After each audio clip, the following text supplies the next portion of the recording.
Okay, that was Anton Karas, the third man. I'm Randy Credico live on the fly here on 99.5 FM in New York City, WBAI, WBAI.org, give to WBAI. Well, I got this incredible show today. And before I get to it, I just want to mention on Friday the 21st, there will be a demonstration outside the DOJ in D.C., in support of Julian Assange. So if you want to attend that, please send me an email at credico2014@gmail.com. All right, so today, Friday, opening in New York City at the Film Forum on Houston Street and at AMC Lincoln Square is this cinematic masterpiece. It's called Who We Are, a chronicle of racism in America. And you've got to see this, folks. We have the three producers, the directors, the editor, and the subject and the writer of the documentary film. I don't really know what to call it because it's all of it, and I'm sure they'll clarify. But before we do that, I want to go to the trailer of Who We Are, a chronicle of racism in America, and we'll be right back. We had been on a path toward racial justice that was amazing. There was the Civil Rights Act, the Voting Rights Act. We were at a tipping point. We're 50 years later now. Once again, America is having to look at issues of race dead in the eye, and once again, we are at a tipping point. And the question for all of us in this room is, what are we going to do about it? Well, I'm walking and talking with my mind. If I make the statement to you, America was founded on white supremacy. I'm walking and talking with my mind. You could say, Jeff, that's an extreme statement. And what I would say to you is, don't believe a word I say about it. All you have to do is go look. Slavery had nothing to do with the war because they were treated as family. I don't know if he can be reached, but if no one tries, he definitely won't change. Lynchings took place in this very spot. Everybody needs to know what happened because it's a part of our history, American history. With your mind on freedom. America has demonstrated its greatness time and time again, and America is one of the most racist countries on the face of the earth. Those two things are not mutually exclusive. Well, I'm singing a song with my mind. Virginia passed a law, an enslaved person's death while resisting a master is not a felony.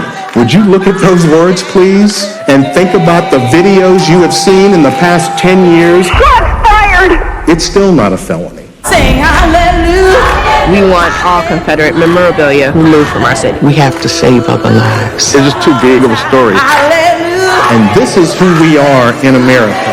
Hallelujah.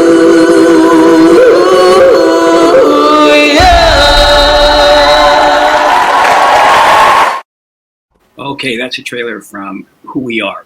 I'm Randy Credico, live on the fly here on 99.5 FM in New York City, WBAI. The film is an off-center production. Sarah and Emily Kunstler are the producers and directors. Emily's the editor, and Jeffrey Robinson is a producer. He is the writer and the subject of this film, the documentary. And joining me today is music icon Roger Waters for the third straight week, who I consider the most productive and profound and versatile maker of music in my generation. Roger, I'm going to go to you first before I go to Jeffrey and Emily and Sarah. You've seen this film a couple of times. Give us your thoughts and overview. Yeah, I have. I've seen it a couple of times. I saw it back in November when I sadly couldn't make the showing in New York with the Q&A after it. I'm sorry I missed that. So I'm really happy to meet Jeffrey, who I've seen him obviously a lot, and Emily and Sarah, and then I watched it again last night because I'm not an idiot, and I thought you really should really watch it once more before we go on this program tomorrow. So I did, and I wrote a bunch of notes, which I just dashed out while you were playing the trailer. I dashed out into the other room to get them. I'm going to put them there just in case I need to refer to them. I learned quite a lot when I was watching the movie. What did I learn? One, I learned that this man is a teacher, a proper teacher. I mean, it's not a lecture, but the talk that he gives in the town hall, a building I know well from my career as a sort of itinerant bass player, and a beautiful room, I have to say. I love that room in New York, or whatever, but is consummate in the apparent ease with which he delivers the narrative for this movie. So we should all take our hats off to Jeffrey, because it's an amazing performance, and it is a performance, and yet it's not really, because he's not an actor. He's not speaking words. He's on stage and he's being himself, and he's telling a story that is quite difficult to take for many of us, but is extremely necessary for all of us to hear. So hats off to the three filmmakers here who are in front of me today, because it is a remarkable piece of work. It is shocking and disgusting in the same measure that it is informative and deeply necessary. And when you hear some of the dates, and I won't be able to pull them all up now without referring to my notes, but the tree in the middle of the road and the last lynching or public lynching, your jaw drops to the ground. I read Thurgood Marshall's book a number of years ago, and all the way through I was just like that most of the time, because you go, 1960, this was happening in some county in Florida. You know, people were being bombed to death in their houses because they said the wrong thing in front of the sheriff, or whatever it might be. So I'm really glad to come in. I'll stop now because I've been banging on, but I want to listen to what Jeffrey and Emily and Sarah have to say, and maybe I can chip in with a response a bit later. You're going to be saying a lot. That was beautiful, by the way. I'm going to go to you first, Jeffrey. You were the legal director at the ACLU, criminal defense attorney, civil rights attorney. This project, which I saw in New Jersey when it was just a stage, in the early stages of it back in 2017, and I was there at Town Hall, that packed room, mesmerized. When did this, what's the genesis of this project? Well, as is reflected in the movie, the genesis is really things that happened in my family that made me a parent of a 13-year-old young Taino, Indian, Puerto Rican, and African American young man. And trying to wrestle with that experience and looking for help, really, in trying to figure out how to do it, I started reading things that shocked me. I was in my 50s. I've had one of the best educations in America, and I was hearing things I had never heard before. And that was very difficult for me to figure out. And in the process of finding things, I would find something else and find something else. And based on my training as a criminal defense lawyer, I knew that when you have a set of complicated facts, putting them in a timeline is sometimes helpful. And when I did that, things started to blow open. Like I was shocked. I had many of the feelings that Roger described having. And after I stopped blaming myself for being stupid and ignorant and lazy and not knowing this stuff, I figured, well, I'll blame my teachers. Why not blame them? And then I figured, how can they teach me something they weren't taught? And that was really the genesis of this, is feeling like if I don't know this stuff, I'm willing to bet there are a whole lot of other Americans who don't know. And I want to find out how many they are. And that's how this started. And I just want to say before I end that, Roger, it's a pleasure to meet you in this meeting. And I owe you a great deal of thanks, because many of the words that you and your colleagues wrote, especially in the early 70s, gave voice to feelings that I had. And that's been an assist throughout my career. So thank you for your work. Well, Roger, I just want to say this is really not only a great composer, but also a super activist. I call him an activist extraordinaire. He gets out there in the same manner that Dick Gregory or Pete Seeger or Harry Belafonte or Paul Robeson. It's a rare quality in the entertainment business to see someone do what Roger has done on just about every major issue. Now, Sarah and Emily, what brought you to this project, to Jeffrey, and when did you decide that we've got to make this into a movie? Well, I heard Jeffrey speak, and he blew me away. I mean, you know, Randy, Emily and I were raised in an anti-racist family. We were raised in a family with a commitment to stand up and figure out a path forward that involved being committed to and fighting against racism. And despite that background and that commitment that I brought into the room where I heard Jeffrey talk, I knew so very little of what he shared. And it shocked me to the core, and it angered me, and it also shifted the frame for me. I couldn't look at the world the same way after hearing Jeffrey present this 400 years of history, from the 1600s to today, of an unbroken line of white supremacy and the legacy of slavery that persists to the present day. I hadn't seen it that way before, and I can't see it the same way anymore. And you, Emily? Well, then Sarah called me.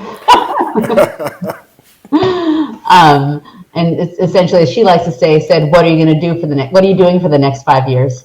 Or rather, I know what you're doing for the next 5 years, because it's no short time frame, and it's no small undertaking to make a film.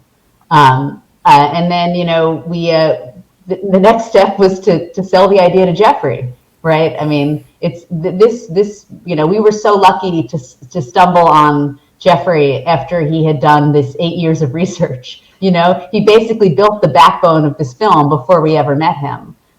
So we arranged to have coffee near his ACLU office in downtown Manhattan.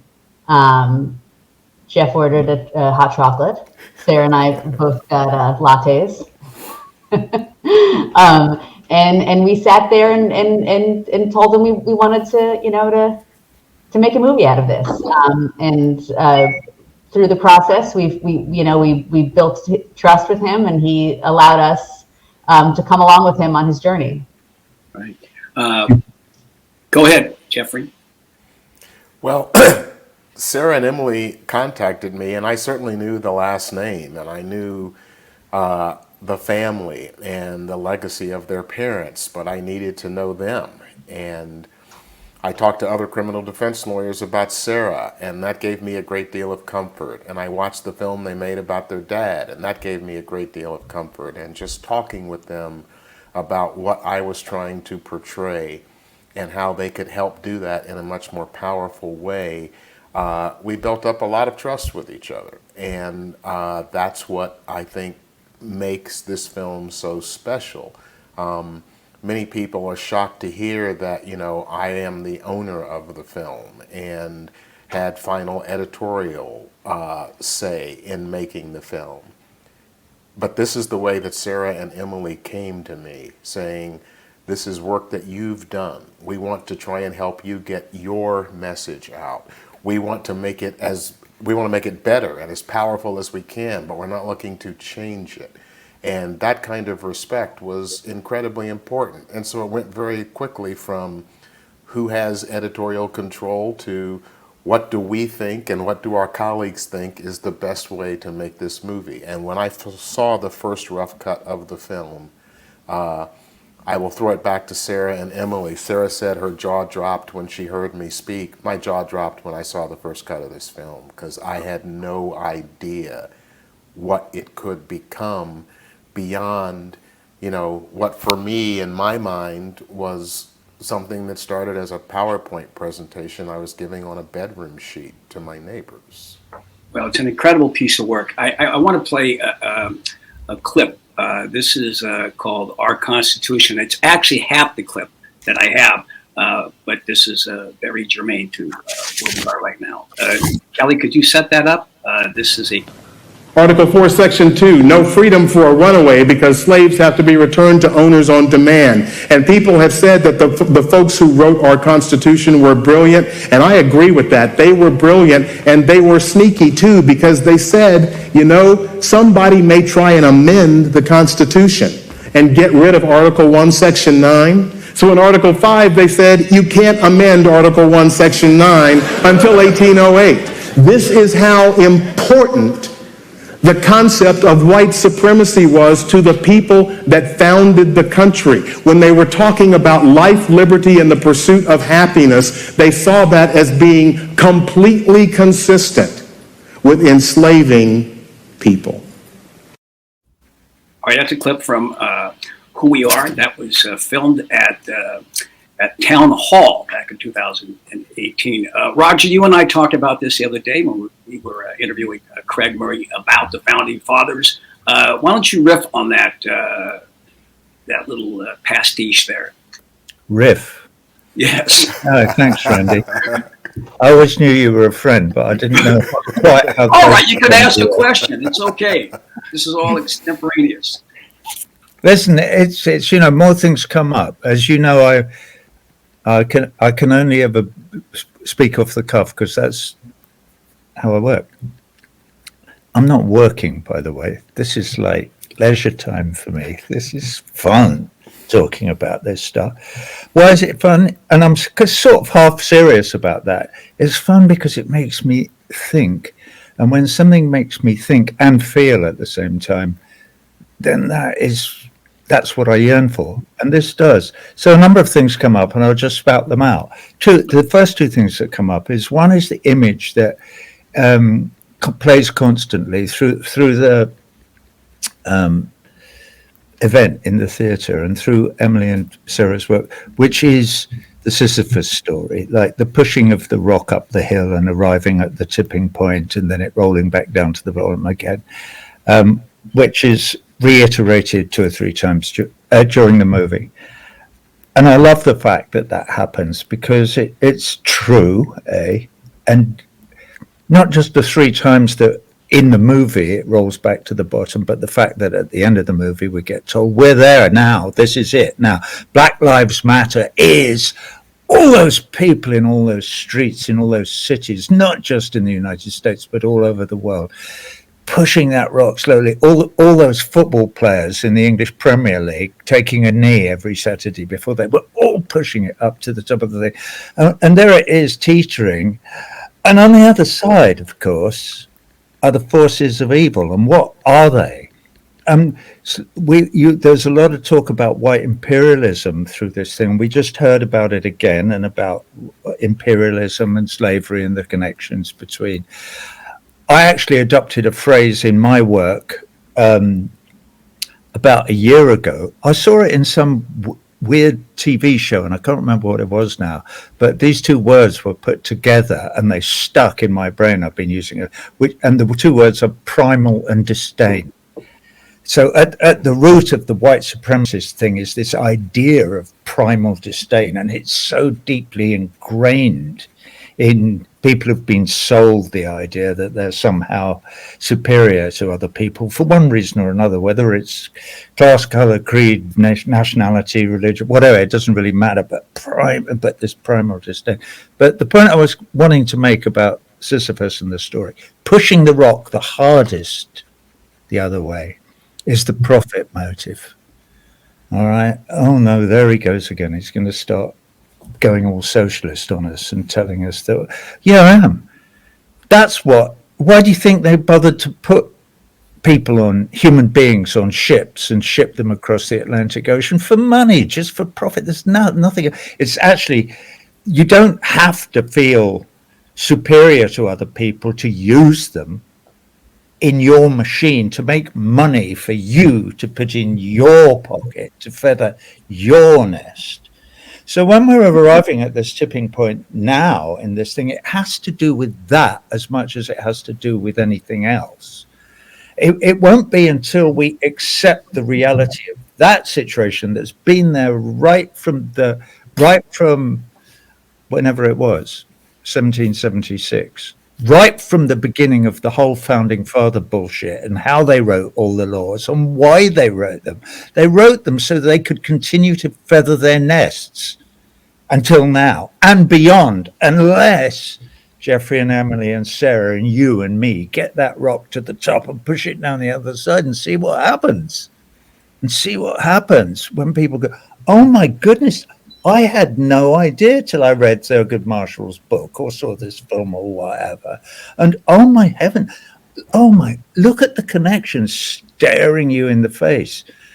I mean, and mentioning no names, you say, oh, I'm beginning to understand why, after doing some research at the beginning of the 20th century, they decided to put Coca-Cola in 32-ounce bottles instead of 12-ounce bottles. Why? Because they could make more money. They're only selling water and poison and sugar, and it costs them absolutely F all to put it in the bottle. And so the thing is, how do you get people to drink it, or to give you the money?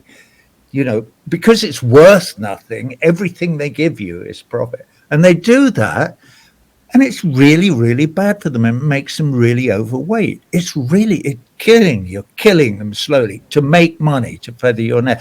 And then what do? You get your mate down the road who's a chemist to make insulin and sell it to them for $100 a shot instead of whatever it costs, which is about $5 probably. And let us not forget that in this great country, insulin costs 10 times what it costs anywhere else in the world, because it's all about making profit for people. Now, the whole issue about slavery and how it changed, particularly with 13.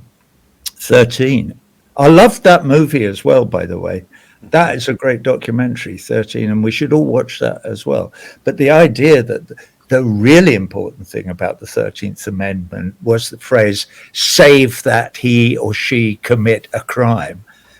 We can't have no man shall be involved in slavery or indentured labor. Save that. Oh, it's simple. You're a vagrant. Boom. Come and work for me for nothing. For the rest. Ably supported, as you point out in your movie, by Richard Nixon and Nancy. Let's not forget Nancy and the war. Just say no. Just say no. Right. Okay, and all of that, and we know, and extrapolated by Bill Clinton and 3 strikes and you're out and the whole thing, and all the graphs about the prison population and what that we sort of know about as well. But this is so much more interesting than Kim Kardashian's bum. Thank you, Jeff.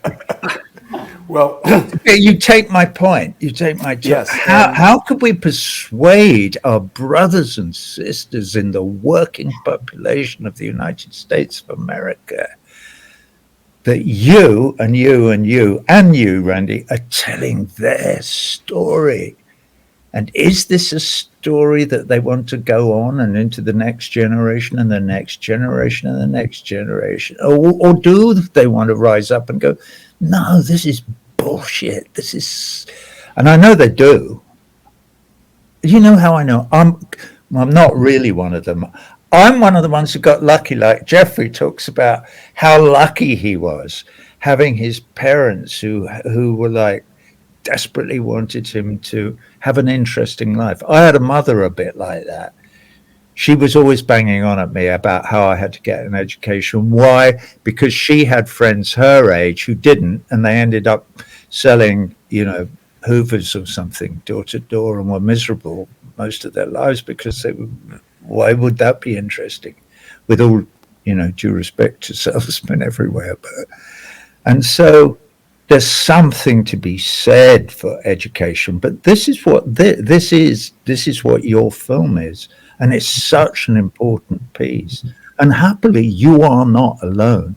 I live out in the Hamptons, Bridgehampton, and there's a young woman here. I wish I could remember her name exactly. Sort of German, probably Jewish name, Celia Schreiber or Schrimbaschen or something. I can't remember, but I know that she started a petition and she got thousands and thousands and thousands of signatories demanding that the public school system in this area here, out in the Hamptons of all places, starts teaching American history to our children. And I only say our children because I pay taxes here, so they are all my children. Very little, very few pennies out of every dollar I pay in tax to the United States federal government trickles down, by the way, to the public school system, unfortunately. But nevertheless, I know once you press the button and wind me up, I'll go on forever. So, all right, it's okay. I want to add, Emily, I saw you in an interview saying that if this, right now, the way things are, your film, you and Sarah's film, Jeffrey's film, most likely couldn't be shown in a lot of public schools or even the libraries in certain states. And that's why it's so important people see it in theaters. This is going nationwide next week. But so do you think your film would be knocked off in these states? We definitely see going to see our film as a political act. And with these anti-CRT laws, coming up state by state, it will become a crime to show our film in schools in certain places in this country, which is terrifying to think about, for sure. But like Jeffrey says, and I guess like we all say at different times, school isn't the only place to learn. So we're really hoping that people can come out to the theaters to start this education. But Jeffrey has also started the Who We Are project, and this film is only the first part of that project. But Jeffrey can talk about the goals of that project through education, through different parts of the country, and bringing this message to as many different groups as possible. Yes, Jeffrey. It's 2 hours long. I've seen it 5 or 6 times, and the thing is, like 2 hours. You want more at the end because you're only getting a small drop. I know the presentation, you covered a lot of other aspects of racism over the last 500, 600 years in America. And you had to pick and choose which way to go for this film. 2 hours long. So where do you go from here? Is this the first installment of Who We Are? The Who We Are film is the first thing that the Who We Are project is producing. Until March 31st of last year, I was a deputy legal director at the ACLU in New York, and I quit that job to form the Who We Are project because I am convinced that a lack of information, a lack of knowledge about our true history is one of the foundational problems in moving forward movements about racial justice, in doing policy about racial justice, because without this knowledge, we end up coming up with solutions that absolutely will not work because they don't address the root problem. And if you don't know the root problem, you're simply clipping at the edges of the weeds and they will come back even stronger. So I felt like there was one of the things that Roger and his friends said in the 70s. You've been in the pipeline filling in time, provided with toys and scouting for boys. It's really easy just to let yourself fit into this way that the world is working. And I have felt that discomfort. I have felt it when my nephew became my son and came to live with me after 3.5 decades as a criminal defense lawyer, working on issues of racial justice. I felt like it wasn't enough. And that's why I went to the ACLU. And there I was in charge of their work in the criminal legal system and on racial justice. And that work is critically important. But I left that work for 2 reasons. Number one, because they have young leaders there who are ready to carry on with that very important work. And number 2, because I saw a gap in the discourse about how we figure out who we actually are and how we get to who we want to be. And that gap was in people confronting our history. George Orwell said, "Who controls the past controls the future." And if you erase, just to take, there's been a lot of stuff about housing and subprime mortgages and things like that have been in the news lately. White Americans, 75% of those families own their homes. For Black Americans, it's under 50%. Why is that? Jared Kushner would tell you that's because Black people just don't want to be successful enough. We haven't worked hard enough, and if we would just work harder, things would be better. And if you go to the history to say, well, is Jared Kushner right? If you erase redlining, if you erase the policies of the Federal Housing Authority, if you erase what happened in the subprime mortgage horror, then you could look at it and say, well, maybe it is Black people's problem and they should just figure it out. That's what erasing our history does. It lets a false narrative thrive. And so I'm constantly reminding myself that when you are coming after someone's origin story, that's a heavy, heavy thing. And it's going to be met with resistance, and you're going to have to keep pushing because people don't want to give up the origin story, the story that tells us that America is about freedom and liberty and everybody getting what they deserve. And that origin story doesn't set up with the facts. We are talking with Jeffrey Robinson.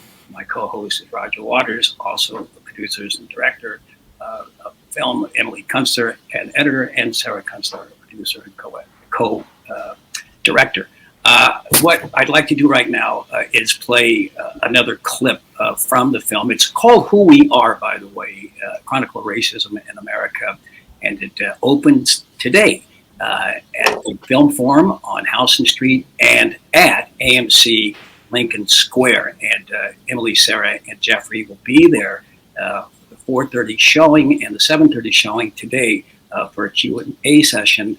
At the Film Forum, they will have a recorded Q&A prior to, and this will be Friday and Saturday.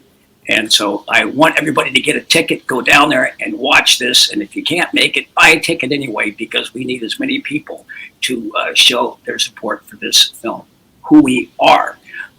This is a clip. This is called Fingerprints, and we'll be right back, and we'll get Roger Waters' comments on this little clip. What are the three holes that I see in these bricks in the walls there? They're fingerprints. Enslaved people would begin to learn a skill at the age of about 6. Mm-hmm. And so fingerprints and handprints and thumbprints exist all throughout the city because enslaved people build the city. And so on churches, on businesses, in alleyways, you see these in theaters, you see these all throughout the city in very, very subtle ways. And if you don't know what you're looking for, you may not see them. But they're there. Absolutely, and they are a way of the enslaved who created this city and created the economy that created this country to remind us, hey, I was here too. Okay, before I go to you, Roger, Emily and Sarah, when you were down there for the filming of this, it was Charleston, South Carolina, right, Jeffrey? Yes. Right. Did you know that history? Were you shocked when you ran across this information? I'll ask you, Sarah. We haven't heard from you for a second. We did not know about that the fingerprints of enslaved people who built Charleston were visible in the bricks of the city. We didn't. Part of the amazing experience of making this film was realizing moments like that, realizing how much of our history is hiding in plain sight, like those fingerprints on the bricks, like the hanging tree in Charleston, South Carolina, like the stairways to nowhere in Tulsa, Oklahoma, to the platforms where the houses were never rebuilt. Even the history of the Edmund Pettus Bridge, and what that symbolizes to to people who drive over it every day and see that name, right? Or the site of the auction block in downtown Manhattan. Yeah. So, this history is out there waiting for us to find it and reckon with it. And that is the important message of Jeffrey's talk. We hope it's the message of this film that this history is out there for all of us, that learning this country's true history is a radical political act, and that it's up to all of us to go after it. And can I just say real quick, especially with this last clip, when Roger was talking about the economics of oppression, I'll kind of just call it that in a general sense. When you see how much of that city was built by the labor of enslaved people, when you understand that one of the things the South was really angry about were things called Morrill, M-O-R-R-I-L, tariffs, which were tariffs on the crops that enslaved people were producing for their quote-unquote owners. We're talking about money. And in the state of Mississippi's secession statement, there is a sentence that I think sums it up as clearly as possible. They say, either we give up property worth $4 billion in money, or we secede. And you know what they did? They seceded, because they weren't about to give up $4 billion in 1861. So the role that money has played in many examinations of history, this link of follow the money, is one of the ways that you can begin to understand both motivation and the action on that motivation. Right. By the way, that hanging tree in Charleston was a scene of, in 1820 or 1822, Gabriel Prosser's rebellion, which didn't actually come into fruition. It was just planned, and like 40 or 50 of his associates were hanged at that tree, I believe. Roger, your visceral response looking at that clip. Well, I was hearing it because I watched the movie last night, for God's sake. I don't have to keep watching these clips. It's there in my frontal lobe. I'm not a bloody field mouse. I can remember things for like an hour or two. Anyway, what I was doing while you were doing that was checking on this story, which absolutely has to do with exactly what you're talking about. And now I'm going to name this woman now. Oh, it's gone back. Her name is Cecilia Scheuer, Scheuer. And she is the youngish, I think, woman in Southampton Public School District who started the petition. And Southampton Union Free School District, 7,500 signatures they're looking for. They're up to 5,000. This was like a year or two ago. So whether she ever got there, Scheuer started this petition. Hang on, there's something here. It's in her statement here.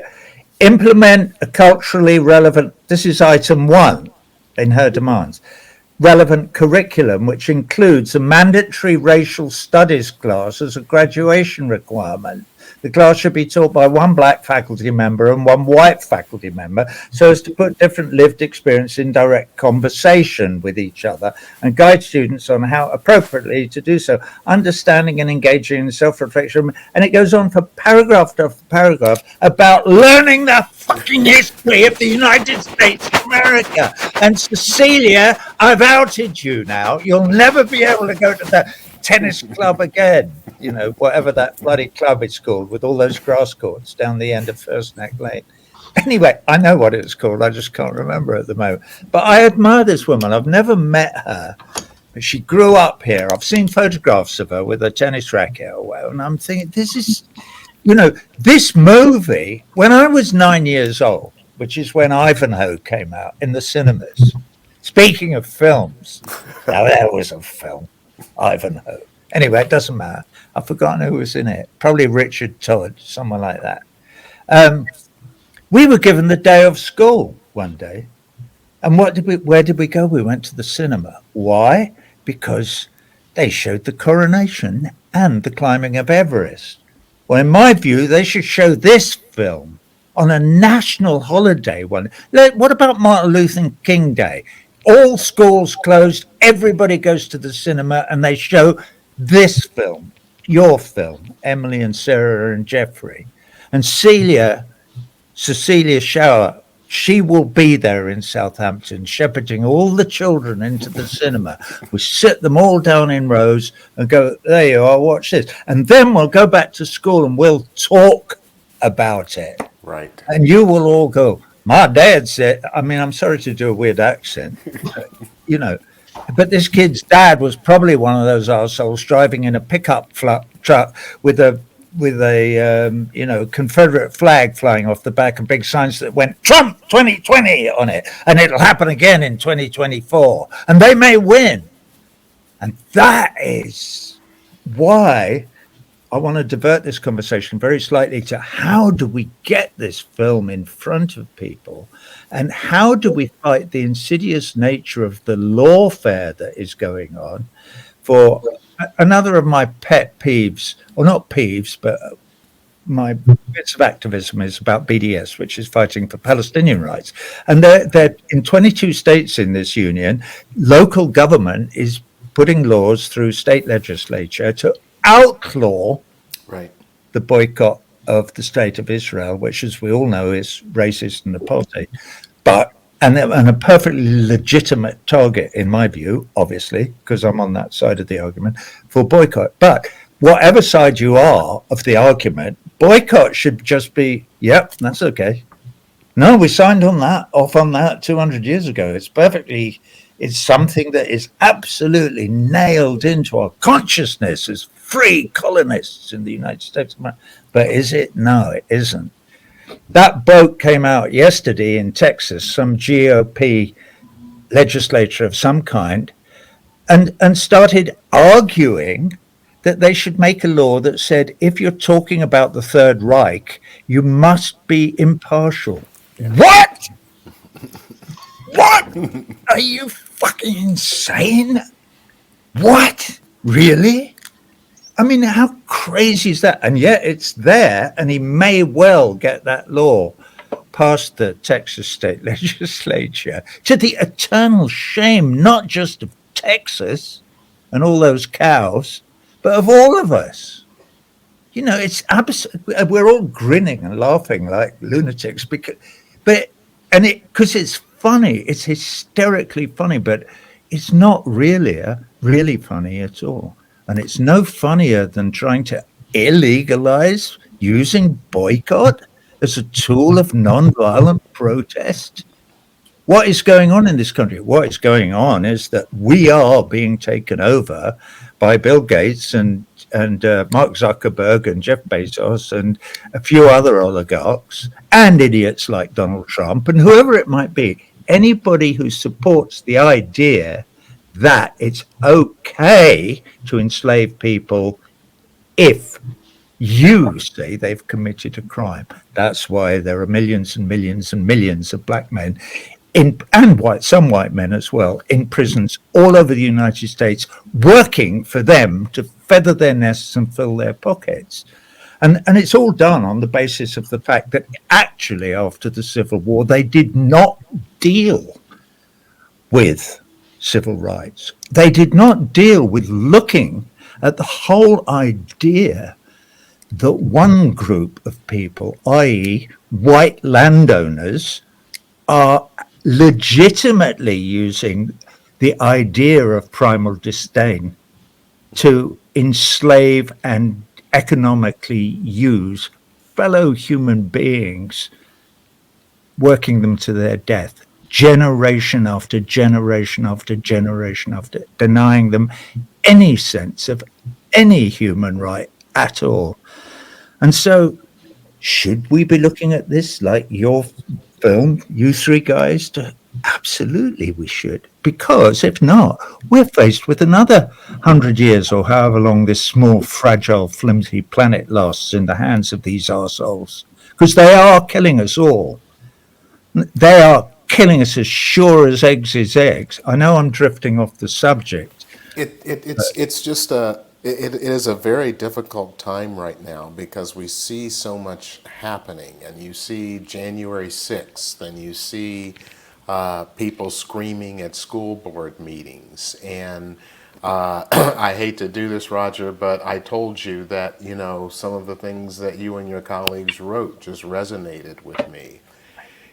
If you didn't care what happened to me, and I didn't care what happened to you, then we would zigzag our way through the boredom and pain, occasionally glancing up through the rain, wondering which of the buggers to blame, and watching for pigs on a wing. This is what it is a metaphor for the almost dystopia that we see and feel about the American experience right now. There's the pandemic and so many things of concern. And so much of it is because we have separated from each other. And part of that separation has to do literally with defining who we are and being able to accept. As a criminal defense lawyer, I don't expect America to be perfect. I have represented people my entire adult career who were wonderful individuals who also did really bad things. People aren't just one thing, and countries aren't just one thing. And so America has a history of greatness, and it has this history of horror. And those two things live together. And for people who want to focus only on the history of greatness and ignore the horror, because that's somehow making us feel guilty or somehow it's dividing us, it once again comes back to the importance of the past, because without it, we are going forward almost into a vacuum where we will, for certain, repeat the same mistakes. Having said that, I think one of the reasons that I was so happy with what Sarah and Emily were able to do with this talk and to do with the film is, you know, we are not trying to be angry at anybody. What we're trying to say is, wherever you come from, whether you're white or black, and this is a collaboration between two white women and a black man, and this is about a history that's stolen from all of us. And if all of us can regain it, then we can sit at a table and have conversations about the future that are different. If we're talking about, for example, H.R. 40, the bill for reparations for slavery and the vestiges of slavery, we can talk about that in a vacuum. That's crazy. It would never work. You can't do that. Well, do you realize that we've already done it? We did it for Japanese Americans who were imprisoned for 3.5 years during World War II, and we paid $1.6 billion in reparations. Didn't come close to making the Japanese Americans whole for what they lost, but it was an important action by the government. Abraham Lincoln paid $1 million in 1862 money to white slave owners before the Emancipation Proclamation. So we have paid reparations for slavery. We just paid it to slave owners. And if we're going to talk about H.R. 40, which would establish a commission to do a study and then make recommendations to Congress, if we're going to talk about that in isolation, it sounds like a huge deal. We can't do that. But if we have our history, we know that we've already done it before. And we've done it on the wrong side of this issue. And I think that is the kind of history that will lead a person who says, we can't have H.R. 40 to go, well, I didn't know that. Wait a minute. Maybe this is something that we have to talk about. And it's at that moment that the ball at the top of Sisyphus's hill starts getting pushed just a little bit in the different direction. That's true. I'm just going to say something, Randy, because go right ahead. Sisyphus's ball rolling down the other hill. Once it starts rolling down the other hill, though, its progress cannot be impeded by us clinging to ideas that some of us animals are more equal than others. It's absolutely fundamentally necessary for the ball to roll down the other side of the hill that we throw that away as bullshit.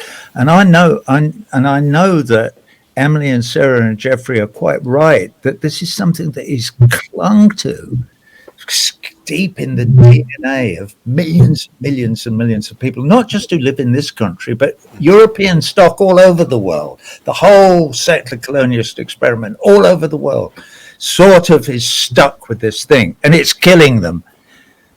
Look, hang on. There was something else sort of more important that I wanted to say about that, but I can't say it now because I have to say to Jeffrey, I love the fact that he can quote my lyrics, but I have to say, Jeffrey, you kept saying you and your friends, you and your colleagues, you and your colleagues did this stuff, but no, I didn't. I did it. It's nothing to do with David Gilmour or Nick Mason or Rick Wright. That's my feelings. That's why I do what I do today, and they do whatever they do.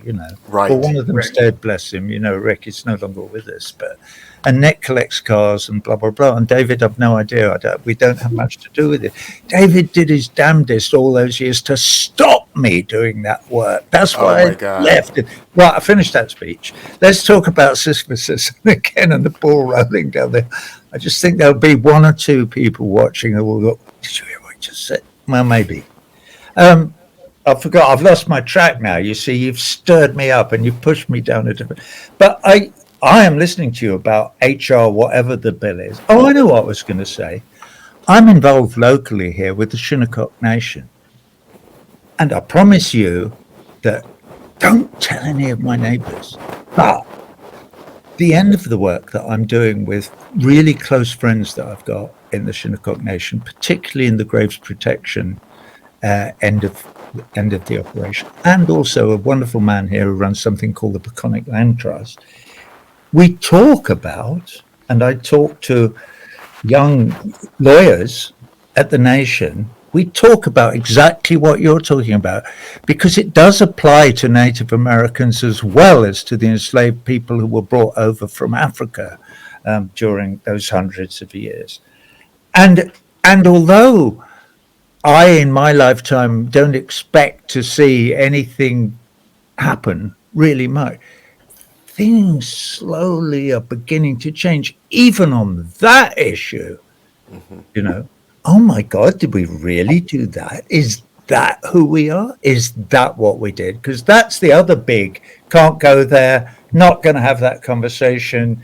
No, absolutely not. You can put anything in the school curriculum, but you cannot put the genocide of the Native American people in there. It's not happening. Or slavery. Boom, finish. We'll talk about Carnegie and how many railroad tracks he laid till the cows come home. That's what we want to talk about, and how brilliant we are. And how insulin costs 10 times as much here as it does anywhere. Oh, no, sorry. Oh, I forgot, not allowed to talk about that. But I know I'm joking about what we are and aren't allowed to talk about, but it's hugely important in any conversation that we have about educating ourselves about our history, because it's all of our history, and we cannot proceed without knowing it. You're right. You're so right, you guys. All right, we're going to take don't go anywhere. Everybody good? We want to take a short break here and say goodbye to our New York listeners and come back and finish this discussion and show another clip. Don't go anywhere, anybody. This is Sam Cooke, Chain Gang, and we'll be right back and we'll finish up. Don't you know that's the sound of the men working on the chain gang? That's the sound of the men working on the chain gang. All day long they work so hard till the sun is going down, working on the highways and byways and wearing a frown. You hear them moaning their lives away, then you hear somebody say, that's the sound of the men working on the chain gang. That's the sound of the men working on the chain gang. Can't you hear them saying, I'm going home one of these days. I'm going home, see my woman whom I love so. Okay, Sam Cooke, I'm Randy Credico. Randy Credico live on the fly. I'm joined by my co-host for the third straight week, Roger Waters, full of energy over there. I only have to bleep you 4 or 5 times, but now you can say what you want. But looking at that, listening to Working on the Chain Gang, Jeffrey, that era of convict leasing, where so many people died or worked to death, that's worked into who we are. But I know you have a lot to say about it and a lot more to say about it. What are your thoughts about that era that people don't know about? Slavery by Another Name is one of the great books on convict leasing. I think in a broad sense, for people to realize that after the Civil War ended, Reconstruction was actually working, and it was working in huge ways. And one of the pushbacks against that was the loophole in the 13th Amendment, saying slavery is abolished except for those convicted of a crime. And what you saw in the South is that southern states in particular, but it happened across the country, started using the law to reinstitute slavery. So people were arrested for, as you suggested, something like vagrancy. And they're put in jail in the South, in, say, Selma, Alabama. And they are then rented out to the exact same plantations where they were enslaved to do the exact same work they did when they were enslaved. And this time there was a fee for the work, but the fee didn't go to the men and women doing the work. The fee went to the county, which imprisoned the people. So this practice went on until 1940. This practice was essentially ended because America needed its black men to ship over across the pond to fight the white supremacists on that side of the pond. So this practice, which was the mirror image of slavery, lasted for almost 80 years after the Civil War ended. Yes, it is a horrible period of American history. I mean, I suggest you read 2 books, Worse Than Slavery and Slavery by Another Name. Did you, Emily and Sarah, you went to primary schools that were very progressive, and were you aware of convict leasing? Did they teach that in those schools, which are still some of the most progressive in the country? No, we certainly did not learn about convict leasing in our primary schools. I think that the people that taught us thought they were giving us the full truth, but they weren't, because, as Jeff said, they didn't have it either. Like, just for an example, something that I learned from Jeff that was radically different from the way I learned it in school was about the 3/5 clause in the Constitution, where enslaved people would be counted as 3/5 of a human being. And I was taught that that was an example of how Black Americans at that time were dehumanized. They weren't even counted as a whole human being. But that totally misses the point. The reason they were counted at all was because the South wanted them counted, so that they could have more electors voted in, so that they could maintain slavery in their communities. So it was totally different. I mean, I was taught about the reality of it existing, but the meaning, which I think they thought was somehow progressive, was totally wrong. And I only learned the real reason through Jeff and his work. And Sarah, let's talk about Black Wall Street, the bombing of Tulsa, the Black community at Greenwood, 1921, 100 years ago. were you aware of that? Did they teach in those progressive schools that you went to when you were of that age?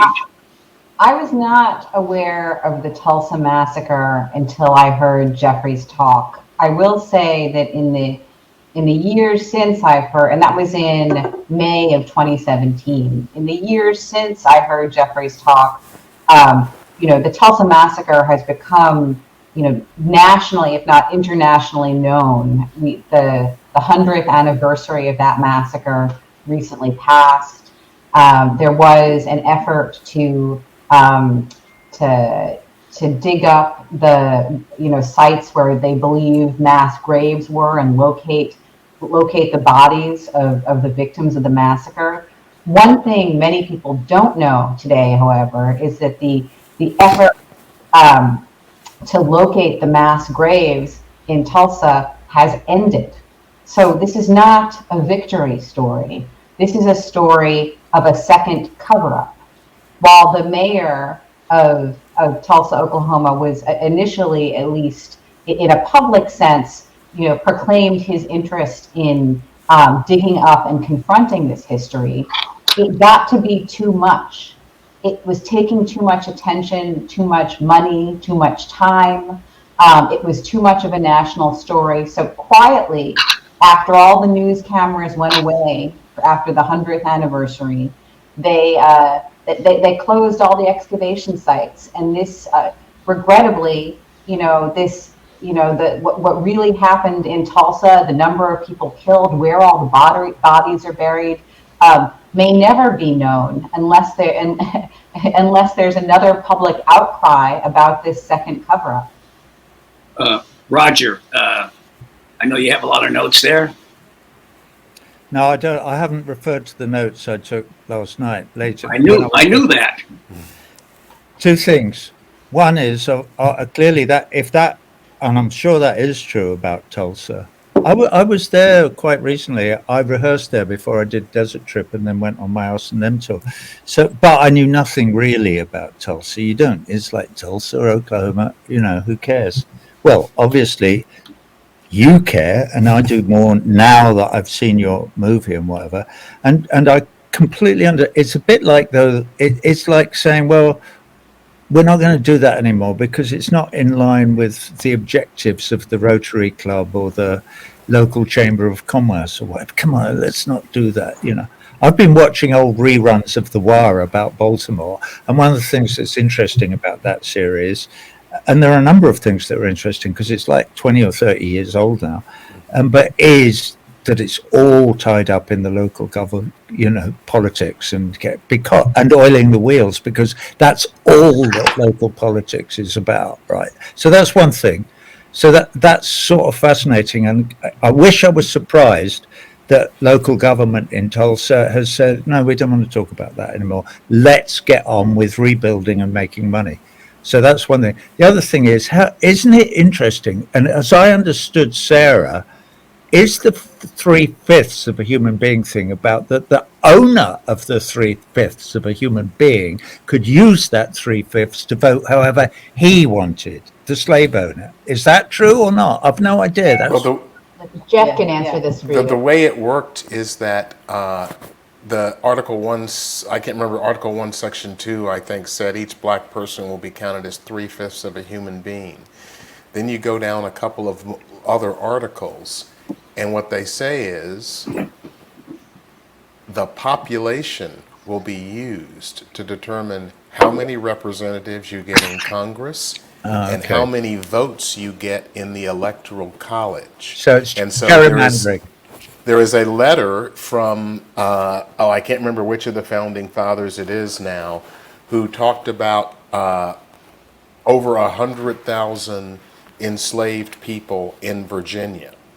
And what he was writing about was his concern that, hey, if these people decide they don't want to be enslaved anymore, we're going to need some guns to put their revolution down. So, let's make sure we can get guns. But that 100,000 votes multiplied by 3/5, that's another 60,000 people. And when you add that onto the population of the state of Virginia, you come to see how this could have a major effect. And if you're wondering, did it have an effect? Well, of the first 12 presidents, 9 were from the South and 7 were from Virginia. So they protected the institution of slavery by making rules for the counting of enslaved people that would give the southern states more political power so that they could protect their institutions. But And what was that's that? where Sorry.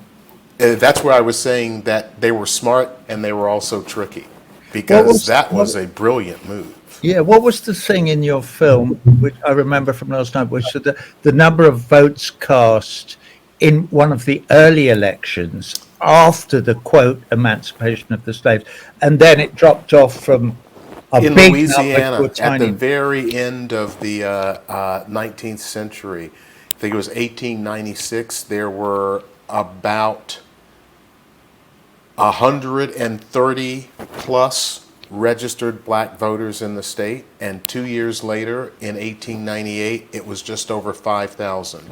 So in 24 months, 125,000 black people were taken off the voting rolls.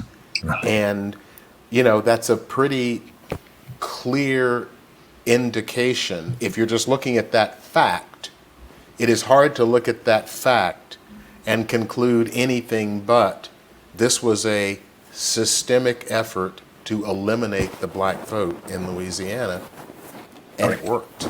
Another thing that I was going to make about the 3/5 thing, though I had misunderstood it, I guess, I was thinking, well, hang on a minute, if there's slaves and who gets to make the vote because they can't go to a polling, and you're talking, this is after the 13th Amendment, whatever.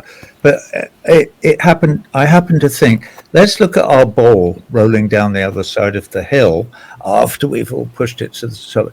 There ain't no way that that ball is going to roll down the other side of the hill until you get rid of Citizens United, because it's like equating $1,000. How many votes is $1,000 worth?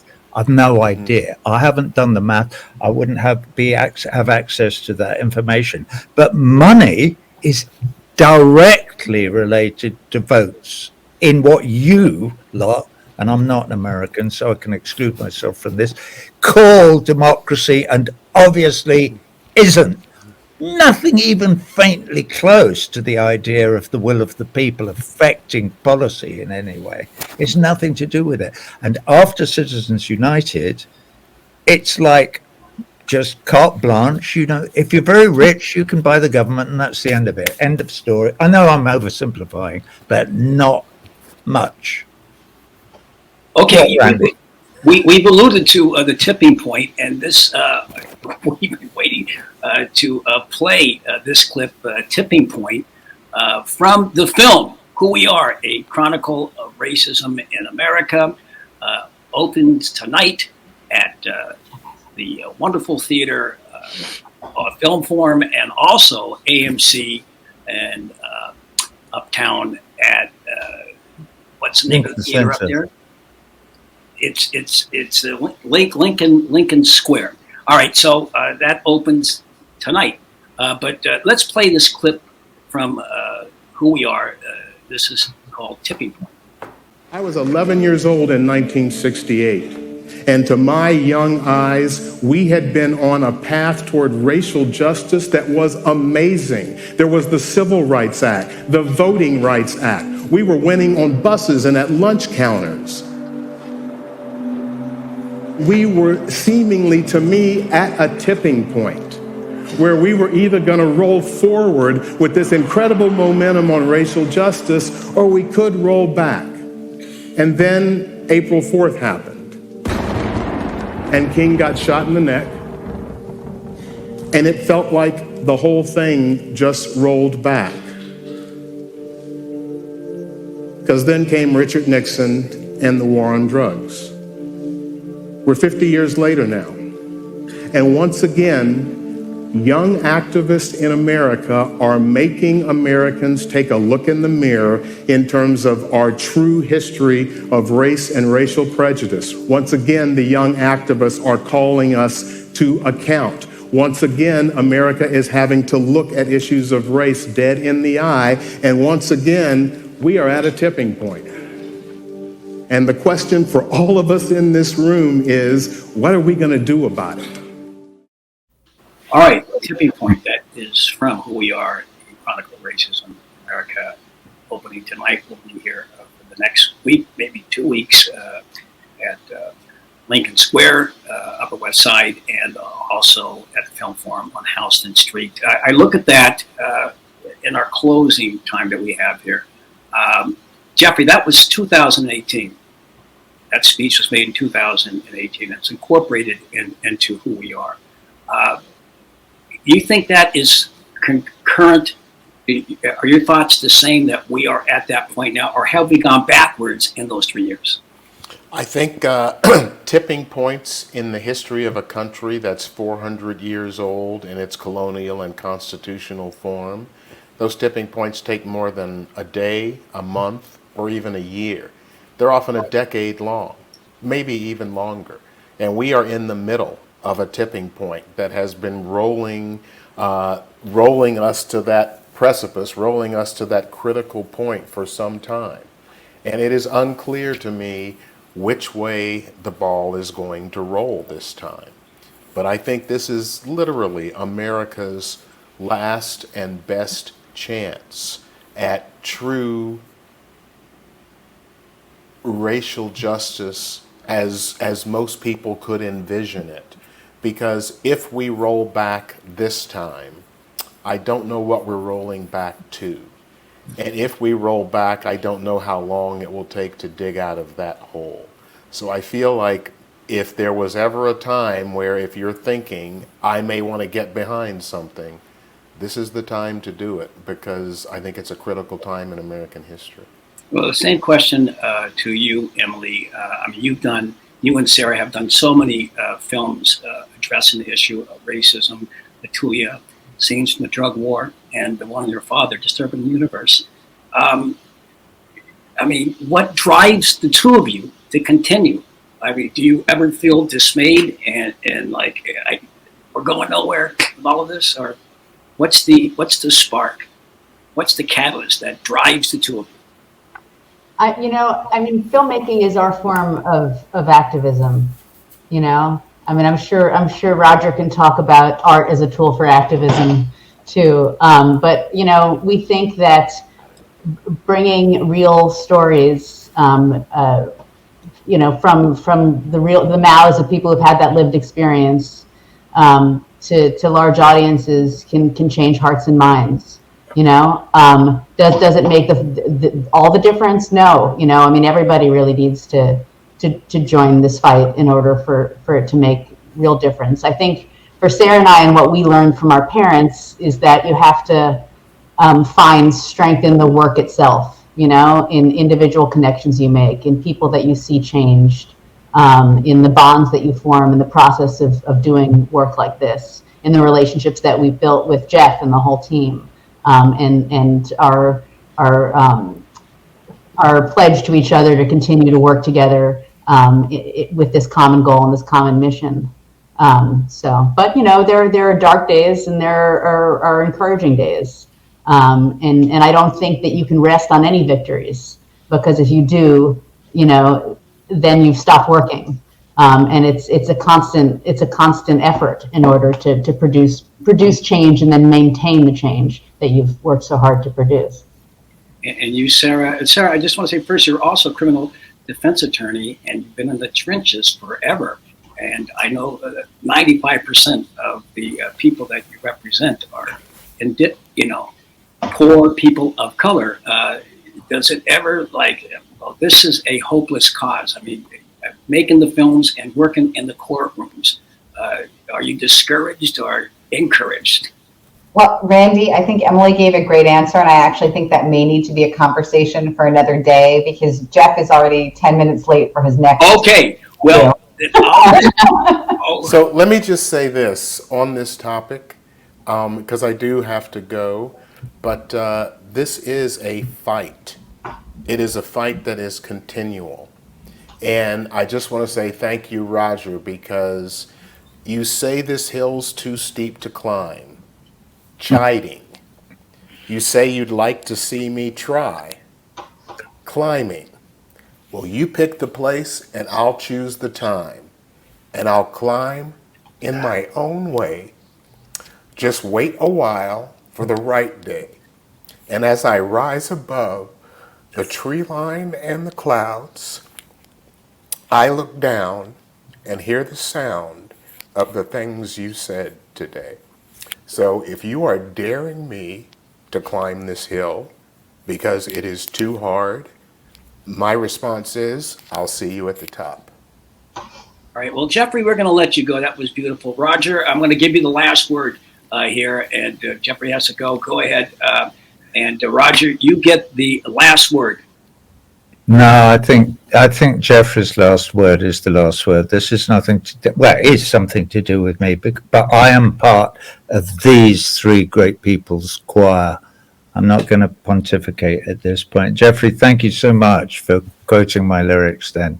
And it's been great to meet you and It's Emily. great to meet you, and I will be in touch. All right, cool. I look forward to that. Okay. On that note, we are going to go out here. This is, I believe, it's Billie Holiday. It's called Strange Fruit, written by Manny Maribel. This is Change is going to come. Video that we made right after the George Floyd murder, and we're going to go out with that if you're ready, Kelly. With what has happened, African Americans gunned down by law enforcement, enslaved, put to work convict leasing, put in jail with the drug war. But in the last week, it's really heated up, and it's got to stop. Southern trees bear a strange fruit. Blood on the leaves and blood at the root. Black bodies swinging in the southern breeze. Strange fruit hanging from the poplar trees.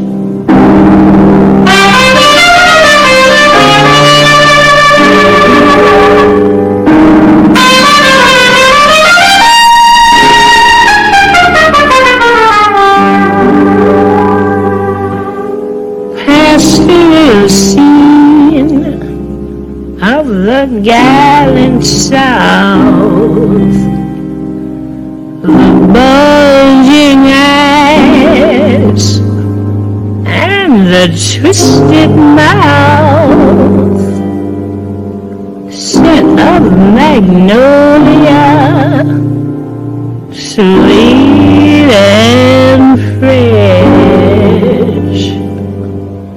Then the sudden smell of burning flesh. Here's a fruit for the crows to pluck, for the rain together, for the wind to suck,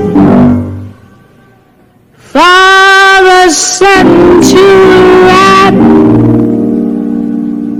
for the tree to drop.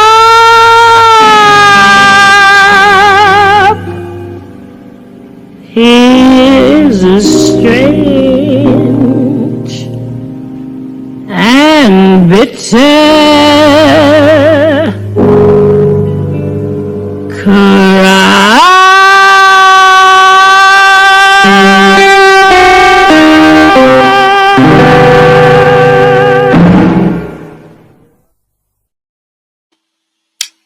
Everybody's gone? Okay.